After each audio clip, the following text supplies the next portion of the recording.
J'aimerais d'abord saluer Éric et Pierre, qui sont deux collègues que j'apprécie énormément, qui jouent un rôle clé dans la reprise de nos affaires économiques au Québec et qui sont extrêmement intéressés par tout ce qui concerne l'emploi.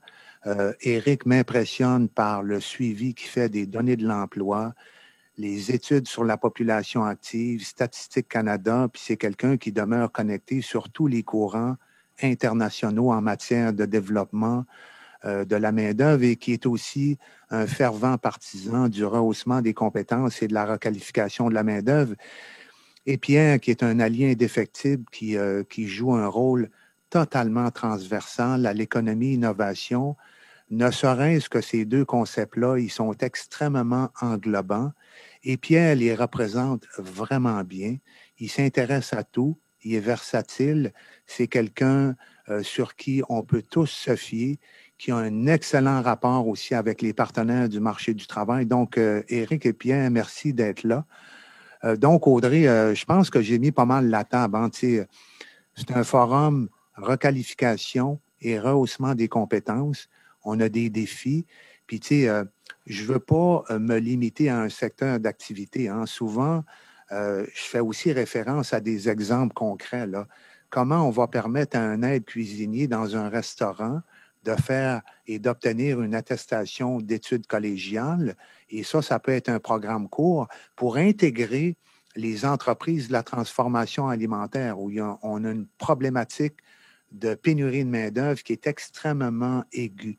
Le préposé à l'entretien ménager peut, pendant un certain temps, décider de se réorienter et aller travailler dans le domaine de la santé, dans le milieu hospitalier. Il y a énormément d'exemples et je le fais presque de manière quotidienne, notamment avec les représentants des médias.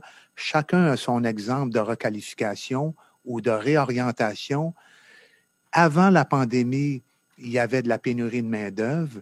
On avait changé le paradigme, on avait lancé la grande corvée et on accompagnait les entreprises qui avaient un besoin de recruter et de développer des pratiques innovantes en matière de rétention de la main-d'œuvre.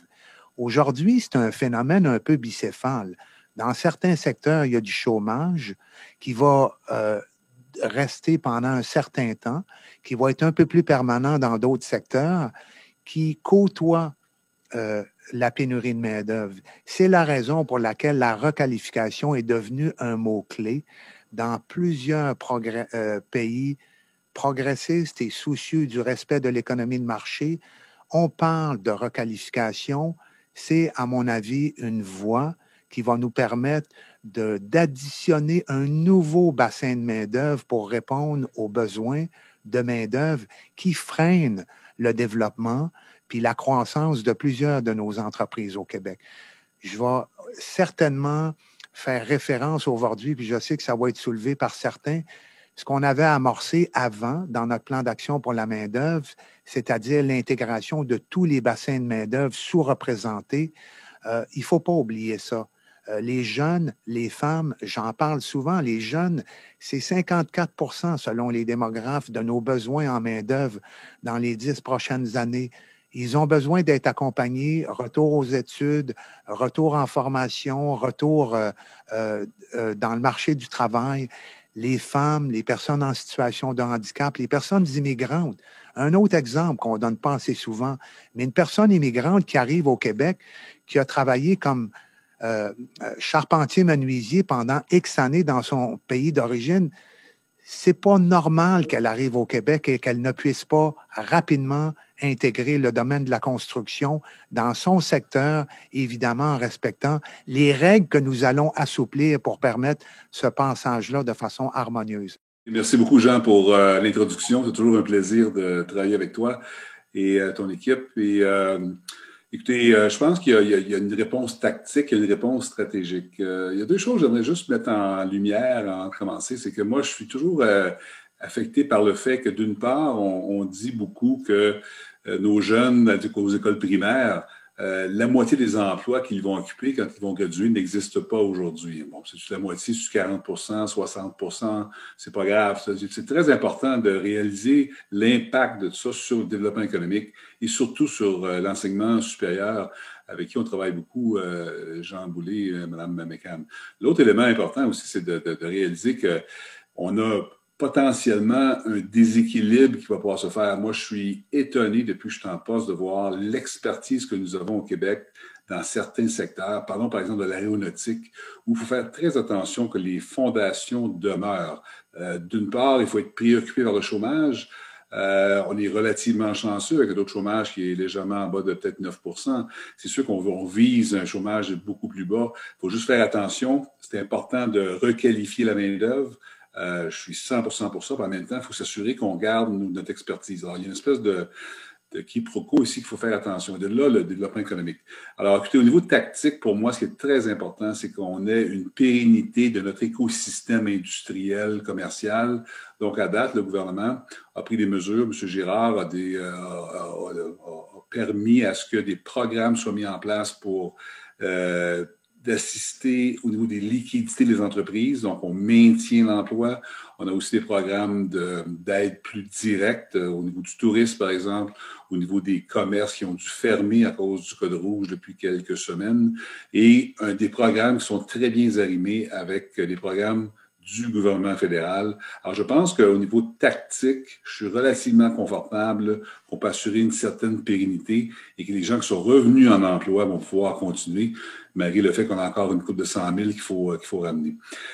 Au niveau plus stratégique, c'est important pour le gouvernement de focaliser sur nos secteurs clés et de s'assurer que nous soyons présents pour intervenir durant une période où l'investissement privé pourrait être plus difficile. On pense aux secteurs comme l'aéronautique, on pense aux secteurs comme l'aluminium, les ressources naturelles, les sciences de la vie, le côté électrification de nos transports qui est rendu très important pour le gouvernement, et aussi au niveau agroalimentaire sur la question d'autosuffisance. Donc, ces secteurs clés-là, il faut être sûr que nous puissions investir en recherche, appliquer, donner des programmes pour permettre, durant cette période plus difficile, que nos secteurs clés puissent continuer à performer. Ceci étant dit, il faut faire attention au Québec parce qu'on est quand même très diversifié, ce qui fait notre force économique. Donc, quand on pense à la construction, on pense au commerce de détail, il ne faut pas les laisser en compte. C'est pour ça que nos programmes sont verticaux et transversaux. Au niveau vertical, j'ai parlé de secteurs clés. Au niveau horizontal, on est très focalisé sur permettre le rehaussement d'investissement en innovation, parce que c'est ça qui va faire qu'on va réduire l'écart de productivité que nous avons avec l'Ontario et les États-Unis. Donc, au niveau de la numérisation, de la robotisation, automatisation, c'est bon à tous les secteurs. Donc, évidemment, la numérisation pour le commerce et toute la question de automatisation pour la construction, par exemple. Et l'environnement. On en parle aussi, l'environnement, pour moi, c'est horizontal. Chacun des secteurs clés doit être sensible à l'environnement et on est très soucieux aussi de ça. Alors, je vais arrêter là parce qu'il y a peut-être d'autres points à faire, mais je pense qu'Éric va pouvoir complémenter. Mais au niveau tactique, on maintient l'écosystème. Au niveau stratégique, au niveau moyen et long terme, il faut investir présentement et intervenir de façon rigoureuse dans les secteurs clés. Merci beaucoup et d'abord, merci à mon collègue Jean Boulay pour toute l'organisation et merci aux participants. Là. Je pense qu'on a tous à cœur le succès du Québec. Puis merci d'être là ce matin. Moi, j'aimerais, avant de discuter où nous voulons aller, j'aimerais revenir un peu où nous étions. Parce que c'est important de dire qu'en février dernier, au début mars, le Québec était au plein emploi et nous parlions de rareté de main-d'œuvre. Nous avions un taux d'activité de 65 %. Ça veut dire que 65 % des gens qui ont plus de 15 ans avaient un emploi au Québec. Le meilleur taux de participation des femmes au marché du travail au Canada, notamment en raison de notre service public de CPE. Et nous venions de connaître 3 années de croissance supérieure au potentiel à 2 %, 2 années de croissance plus élevée que la moyenne canadienne. Et donc, notre point de départ était un marché du travail extrêmement serré. Et bref, le plein emploi avec des secteurs en rareté de main-d'œuvre. Et ces secteurs-là, pour la plupart, la pandémie a accentué cette rareté de main-d'œuvre, d'où l'importance de ce qu'on fait aujourd'hui. Et par contre, lorsqu'on regardait les statistiques, il restait quelques secteurs où le taux de participation était inférieur à la moyenne canadienne, notamment chez ce qu'on appelle les travailleurs plus expérimentés, les personnes de plus de 55 ans qui, au Québec, prennent en moyenne leur retraite 2 ans plus tôt qu'au Canada. Et donc, le gouvernement avait introduit des mesures fiscales pour encourager le taux de participation des travailleurs expérimentés. Mais il faut bien réaliser que le fiscal, c'est bien, mais il y a tout un aspect culturel associé à la présence des travailleurs plus expérimentés sur le marché du travail. Et donc, les entreprises, les organismes publics ont un rôle important au niveau de la culture, de faire place d'ouverture à ces travailleurs plus âgés, d'aider à les qualifier, à maintenir leur qualification et également de s'ouvrir à ce que j'appellerais une forme de temps partagé parce que la plupart des gens veulent continuer à travailler autour de la soixantaine, mais ils ne veulent pas nécessairement travailler au même rythme que lorsqu'ils avaient 40 ans. Et donc, nous étions au plein emploi, mais il restait des secteurs, et Jean en a parlé aussi, il y avait possibilité pour les Autochtones de joindre la force du travail, les personnes en situation d'handicap, les jeunes qui moins scolarisés. On a quand même, malgré ce plein emploi, il y avait des opportunités pour augmenter l'offre de travail. Qu'est-ce qui se passe présentement? C'est que on a confiné 40% de l'économie et là, on a déconfiné l'économie jusqu'au mois de septembre et le Québec est la deuxième province qui a le mieux fait avec 97% de récupération des emplois.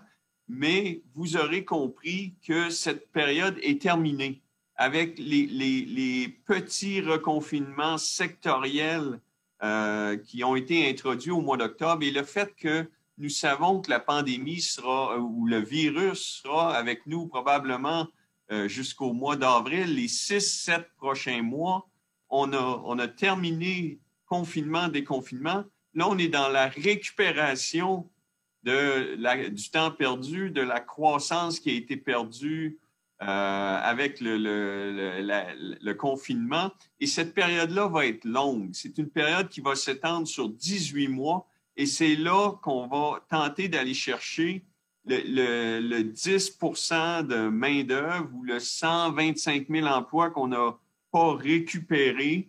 C'est là qu'on devra s'occuper des gens qui auront été victimes de licenciements, soit temporaires, soit permanents. Mais le prochain 18 mois, cette période de récupération va nécessiter de l'aide du gouvernement pour les entreprises et les travailleurs et tous les paliers de gouvernement seront là pour aider.